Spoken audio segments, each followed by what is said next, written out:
আসসালামু আলাইকুম ভিউয়ার্স। আজকে আপনাদের সাথে শেয়ার করব দারুণ মজার রেসিপি উচ্ছে আলু দিয়ে চিংড়ি মাছের ঝোল।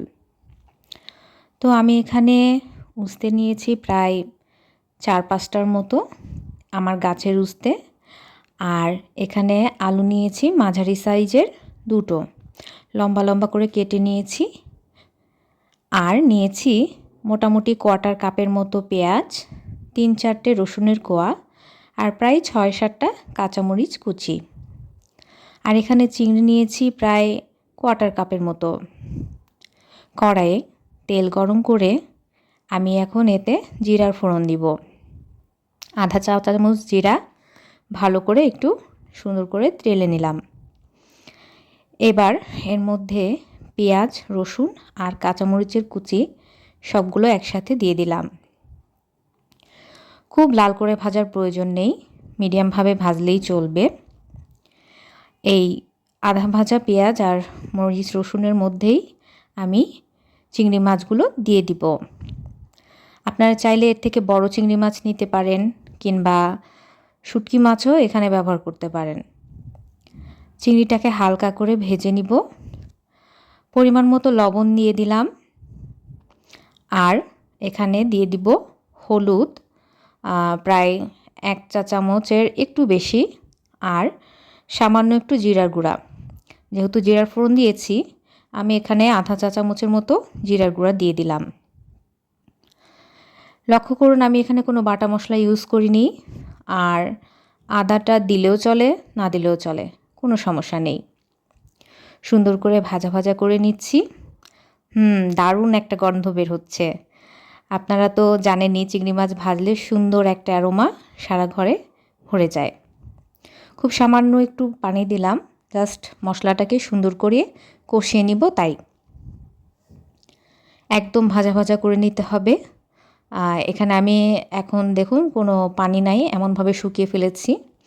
এটাকে ভালোভাবে ভাজা ভাজা করে নিচ্ছি।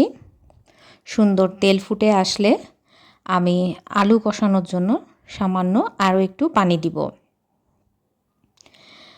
এই পানিটা যখন ভালোভাবে ফুটে আসবে, এই ফুটে আসলেই কিন্তু আলুটা এর মধ্যে দিয়ে দিতে হবে। আমি আলু আর উস্তে বা করলাটা একসাথে দিচ্ছি না, কারণ আলু হচ্ছে কি একটু ভালো মতো কষিয়ে নিলে আলুর স্বাদটা খুব ভালো আসে। তাই আমি আলুটা হালকা করে আগে একটু কষিয়ে নিব, তারপরে উস্তে বা করলা এর মধ্যে দিয়ে কষিয়ে নিব। একসাথে দিলে হয় কি, উস্তেটা অনেক সময় গলে যায়। এই দেখুন, উস্তেটা এই যে আলুটা একটু কষানো হয়ে যাওয়ার পরে আমি দিয়ে দিয়েছি।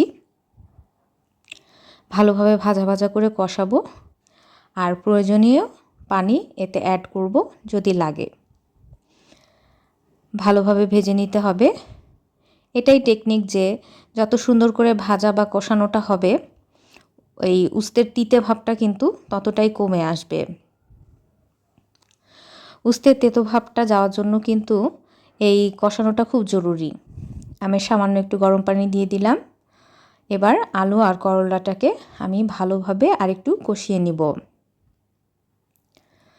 কষানোটা ভালো হলে কিন্তু এই যে বললাম, উস্তের যেই তিতো ভাবটা সেটা কিন্তু খুব বেশি লাগে না।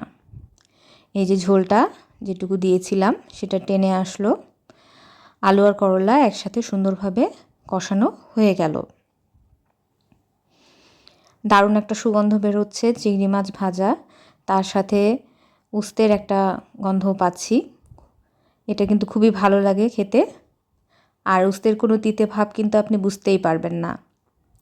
একদম ঝোলটা শুকিয়ে নিয়ে তারপরে রান্নার জন্য আমি পরিমিত পরিমাণে একটু পানি দিলাম।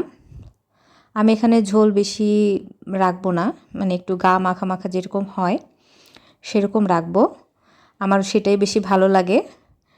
আর ঝাল যেহেতু একটু বেশি দেওয়া হয়েছে, তাই তরকারিটা খেতে কিন্তু ভীষণ মজা লাগে। ঢাকনা দিয়ে ঢেকে রান্না করে নিলাম প্রায় 5-7 মিনিটের মতো। চেক করে দেখলাম আলু আর করলা সব সিদ্ধ হয়ে গিয়েছে।